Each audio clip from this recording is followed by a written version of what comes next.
¿Cómo les va? Bienvenidas, bienvenidos. Estamos iniciando una emisión más de Impacto Económico con el gusto de cerrar la semana informándole de la mejor manera. Mi nombre es Daniel Rosas, a nombre de este gran equipo, gracias por su compañía y vamos con los titulares de esta emisión.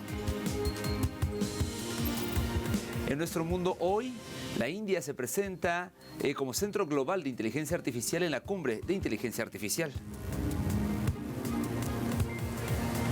En nuestro espacio de análisis estaremos abordando el panorama económico en algunos países en donde se celebra el Ramadán. Y en nuestro recorrido digital le contamos, el presidente Petro firma un decreto transitorio y mantiene el mínimo en 2 millones. Esta es la justificación técnica. De esto hablaremos en esta emisión.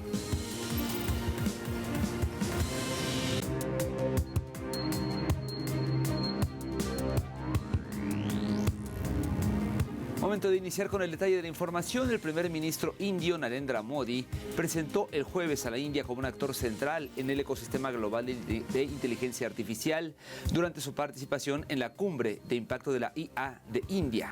El mandatario de ese país afirmó que la nación apunta a desarrollar tecnología nacional mientras la implementa en todo el mundo, aprovechando la experiencia del país en la construcción de infraestructura pública digital a gran escala.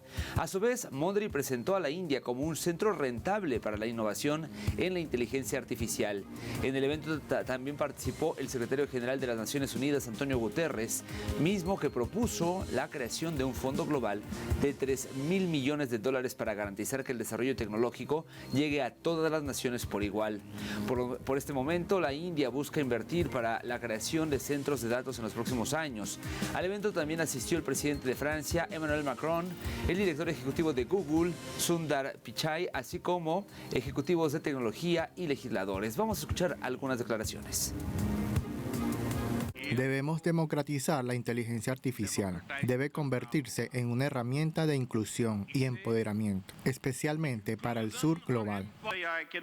Estoy pidiendo un fondo global sobre IA para desarrollar capacidades básicas en los países en desarrollo, habilidades, datos, potencia computacional asequible y ecosistemas inclusivos. Nuestro objetivo es $3,000 millones.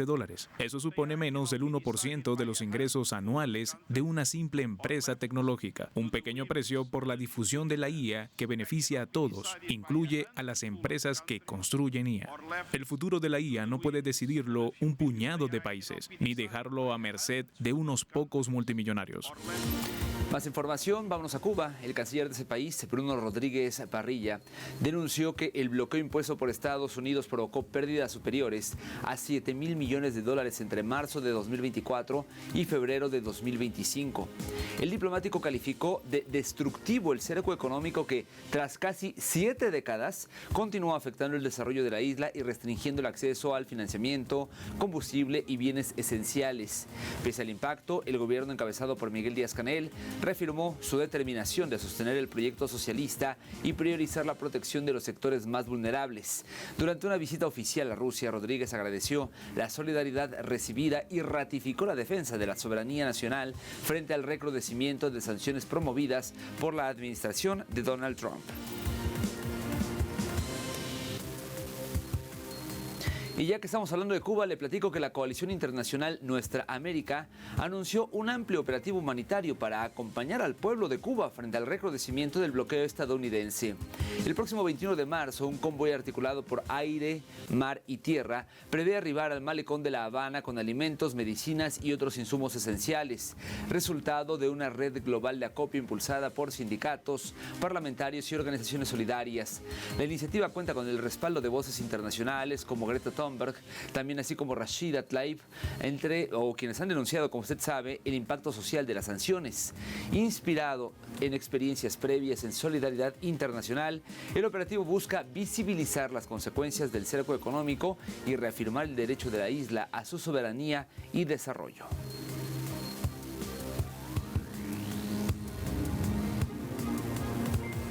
Y ahí mismo en Cuba se actualiza el tratamiento tributario relacionado con el uso y aprovechamiento de las fuentes renovables de energía. El portal Cuba Debate reseñó que la Gaceta Oficial de la República Extraordinario número 30 del 19 de febrero de 2026 publica la resolución 41 del ministro de Finanzas y Precios del 12 de febrero de 2026 que actualiza los beneficios fiscales asociados al aprovechamiento, importación o utilización de materias primas, componentes, partes, piezas, equipos y accesorios relacionados con el aprovechamiento de las fuentes renovables de energía. En la misma se ratifican los beneficios fiscales, se resalta la exención del pago de impuesto aduanero a las personas naturales y jurídicas por la importación que realicen de sistemas solares fotovoltaicos, sus partes o piezas fundamentales, o bien la exención del pago de aranceles de aduana a las personas naturales y jurídicas por la importación sin carácter comercial de determinados productos relacionados con las fuentes renovables de energía. Todo esto, como usted sabe, para paliar pues este problema que se ha tenido con el suministro eléctrico.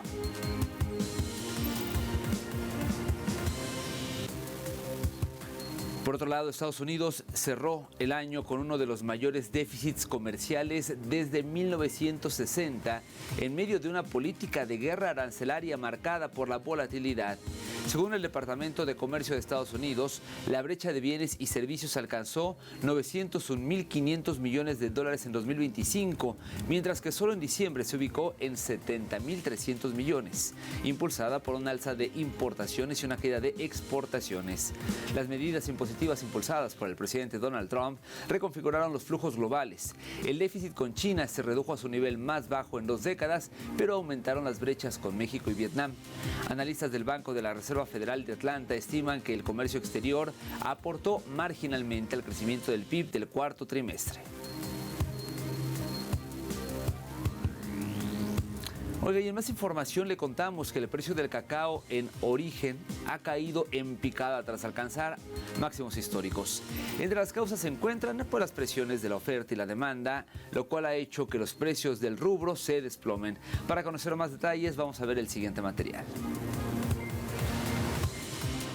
El precio del cacao continúa en caída libre, por debajo de los 3.680 euros la tonelada, según datos de la plataforma Trading Economics. La cotización se sitúa en torno a 3.150 euros por tonelada, manteniendo una tendencia descendente tras varios años marcado por una fuerte volatilidad. La baja de los precios del grano se produce en un contexto de menor actividad compradora. El débil interés por adquirir cacao está provocando una acumulación de existencias entre los principales países productores, especialmente Costa de Marfil y Ghana, que no consiguen vender todo lo que producen. Esto se traduce en baja la demanda, caen los precios. A esta situación se suman las previsiones de expertos en la materia, que proyectan un superávit mundial de 287.000 toneladas para la campaña agrícola 2026 y de 267.000 toneladas para 2027. Asimismo, los agricultores han observado una humedad del suelo suficiente y esperan que las próximas lluvias fortalezcan los cultivos y favorezcan la producción de granos de alta calidad. Lo que sí es cierto es que los agricultores viven actualmente un clima de desconfianza ante la baja demanda de su producto y ya han manifestado su reticencia a cosechar si no tienen garantías de obtener beneficios. Ante este panorama, los próximos meses serán claves para poder ver con más claridad el futuro del precio del cacao. Con esta información hacemos una pausa, no se vaya. Al volver a nuestro espacio de análisis estaremos abordando el panorama económico en algunos países en donde se celebra el Ramadán. Regresamos.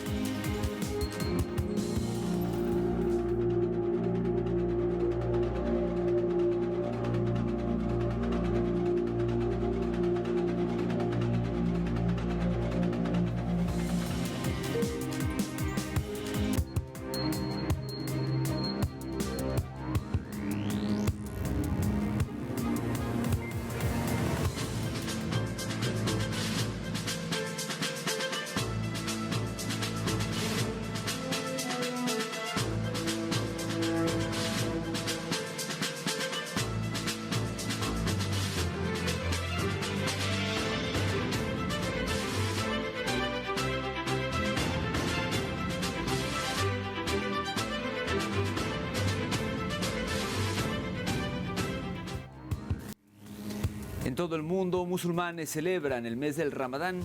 Este no es solo un ciclo espiritual, es además, hay que decirlo, un motor económico global que mueve billones de dólares, ya que trae consigo cambios significativos en los patrones de consumo. En países como Arabia Saudí, Marruecos, Egipto, Indonesia y Pakistán. ¿Y por qué? Pues porque aumenta la actividad culinaria, aumenta la frecuencia de las compras y las necesidades alimentarias del hogar, que también se diversifican.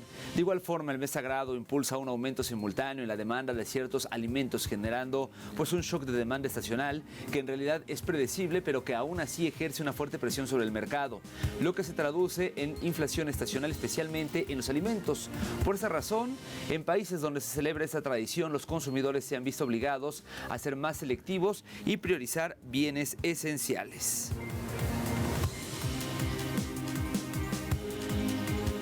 Un ejemplo de la inflación en países en donde se celebra el Ramadán lo encontramos en Yemen, una nación afectada por la guerra y donde las dificultades económicas ensombrecen esa celebración. El aumento de los precios y la disminución de los ingresos están poniendo a prueba a los presidentes para el periodo anual de ayuno, caridad y reuniones familiares. En años anteriores, las semanas previas al Ramadán registraban un notable aumento de actividad en los mercados de Adén y otras ciudades importantes. Los puestos permanecían concurridos hasta bien entrada la noche, mientras las familias compraban productos básicos como harina, arroz, azúcar, aceite de cocina y adornos para el mes sagrado. Este año, sin embargo, los comerciantes han observado un descenso notable en las ventas y la mayoría de los clientes solo compran artículos básicos en cantidades limitadas debido a la presión económica actual.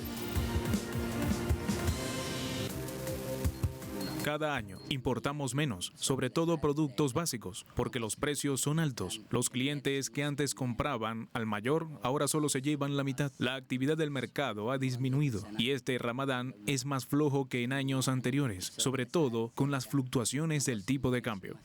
Algunas familias aún no han recibido sus salarios, mientras que los precios siguen altos en los mercados. El tipo de cambio ha mejorado, pero los precios no han bajado en lo absoluto. Estamos agotados por esta situación. Por su parte, la Franja de Gaza recibió el mes sagrado del Ramadán por tercer año consecutivo en medio del genocidio iniciado en octubre de 2023 en un contexto marcado por la destrucción, el desplazamiento masivo y el deterioro de las condiciones de vida. Y es que lo que tradicionalmente era una temporada de intensa actividad social y comercial se desarrolla ahora bajo los efectos de bombardeos, la escasez de bienes esenciales y el fuerte aumento de los precios. Viviendas y comercios han quedado destruidos y numerosas familias han perdido sus fuentes de ingresos, lo que ha reducido considerablemente el poder adquisitivo de la población. Más detalles en el siguiente material.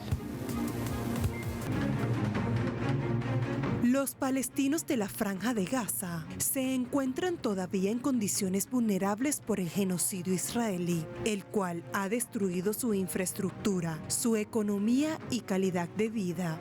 Pero aún con las adversidades, persisten las tradiciones. Las familias luchan por cubrir sus necesidades básicas en medio de duras condiciones de vida y una constante sensación de inestabilidad. Y sobre todo, prepararse para la celebración del Ramadán, una tarea que con el tiempo se ha vuelto compleja para la población gazatí. La situación es grave y la situación económica de la gente es precaria porque la guerra y la explotación han agotado todo su dinero. En los mercados se muestra poco movimiento con respecto a clientes, mismos que perdieron el poder adquisitivo y ven limitadas sus opciones para satisfacer sus necesidades básicas y la compra de lo fundamental para el mes sagrado. Aunada al deterioro del poder adquisitivo, se unen los altos precios, así como la escasez de ciertos productos, provocando una disminución de las ventas y con ello reduciéndose considerablemente el ingreso de los comerciantes gazatíes. Hoy en día los precios son razonables y los bienes están disponibles y en abundancia, pero la gente no tiene dinero. Hoy la gente vive en pobreza y sus hogares están destruidos. No tienen dinero y los mercados están vacíos. Están preocupados por su situación y sus condiciones económicas son precarias. No tienen dinero. La guerra lleva 3 años y la gente lleva 3 años sufriendo las consecuencias. No hay liquidez y los pagos se realizan a través de aplicaciones electrónicas, pero no todos los residentes tienen acceso a estas aplicaciones.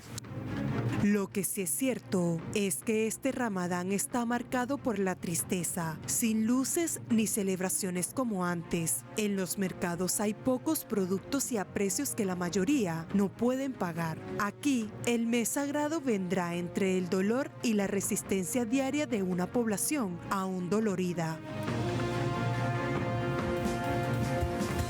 Pakistán es otra nación en donde la inflación, el aumento del costo de la vida y otras dificultades económicas encarecen los precios en algunos productos básicos, salpicando las fiestas. Es por ello que las organizaciones benéficas en Karachi han donado alimentos para la celebración del Ramadán a hogares de bajos ingresos. El costo de un paquete de alimentos ronda las 11,000 rupias, aproximadamente $40 estadounidenses, y la gente dona millones de rupias para esta labor benéfica durante el mes de Ramadán y para cumplir con sus obligaciones de dar el zakat. Los musulmanes creen que las buenas obras se multiplican por 70 en Ramadán que en otros meses. Por eso realizan más obras benéficas antes del inicio del Ramadán y durante el mismo. El zakat se utiliza para sustentar los ingresos y las oportunidades de empleo que pueden generar mejores resultados y una mayor circulación en la economía. Debemos asegurarnos de que el zakat permita a las personas salir de la pobreza en lugar de quedar atrapadas en ella. Es difícil estimar cuánto se entrega en zakat, pero digamos que este representa aproximadamente el 2.5% de los ingresos totales. El PIB total de Pakistán ronda los 300.000 millones de dólares, por lo que el 2.5% de esa cantidad equivaldría a unos 8.000 o 9.000 millones de dólares. Esa sería aproximadamente la cantidad total de zakat que se entrega. Esta cantidad se destina principalmente a los hogares más pobres, la salud, la educación, etc. Hacemos la segunda pausa de nuestra emisión. Al volver, como parte de nuestro recorrido digital, le contaremos sobre el presidente Petro, que firmó un decreto transitorio y mantiene el mínimo en 2 millones. Le contaremos sobre cuál fue la justificación técnica, así que no se vaya.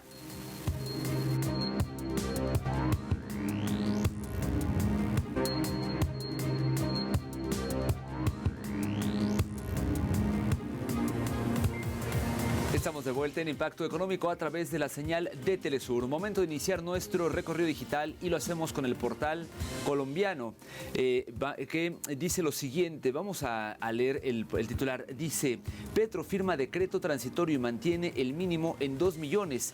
Esta es su justificación técnica. De acuerdo con este portal, el presidente de Colombia, Gustavo Petro, afirmó que el Ejecutivo incorporó todos los ajustes técnicos solicitados por el Alto Tribunal y que el documento identificado como Decreto 0159 de 2026 será remitido nuevamente a esa corporación. Las autoridades destacaron que la decisión tiene como objetivo principal garantizar condiciones de vida dignas y contribuir a la reducción de la desigualdad. El presidente Petro concluyó que el salario mínimo de 2 millones de pesos supera el umbral técnico del salario vital y que el decreto cumple con las exigencias del Consejo del Estado tras la suspensión inicial, así que avanza el salario mínimo en Colombia. Pasamos al portal venezolano Última Noticias. Su titular es el siguiente: Venezuela exporta 70 toneladas de café verde a Estados Unidos desde Lara. La ministra de Comercio Exterior, Coromoto Godoy, supervisó el despacho de 70 toneladas de café verde cuyo proceso de exportación se realizó este jueves 19 de febrero desde el estado Lara con destino a Estados Unidos.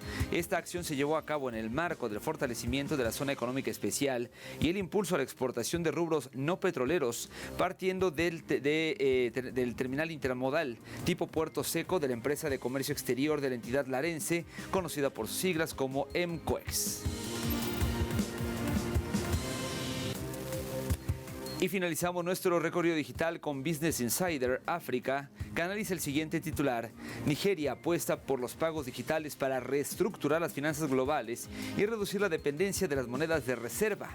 De acuerdo con esta información, en las reuniones del Grupo Técnico del G24, celebrada en Abuya, el gobernador del Banco Central de Nigeria, Olayemi Cardoso, afirmó que los pagos transfronterizos todavía son demasiado lentos, costosos y fragmentados para apoyar el crecimiento inclusivo, convirtiéndose esto en una barrera en lugar de un puente para los mercados emergentes.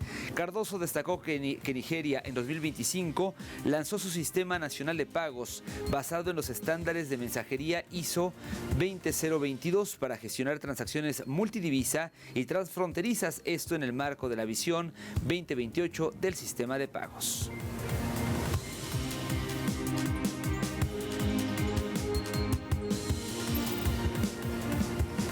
Vamos a revisar los precios del petróleo. El West Texas Intermediate marcó un precio de $66.53, un incremento de $1.34.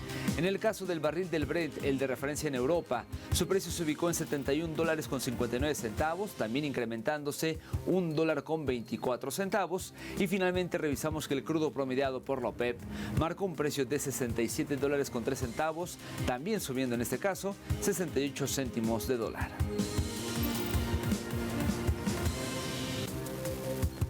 Llegamos al final de esta emisión. Como siempre, gracias por el favor de su compañía. TelesurTV.net es nuestro portal en donde hay todavía mucha más información y le invito como siempre a seguirnos a través de nuestras cuentas de redes sociales, pero particularmente en X nos encuentra como @TelesurImpactoE y @DanielTelesur. Siga por favor en la señal de Telesur y nos vemos más adelante con más de Impacto Económico. Hasta entonces.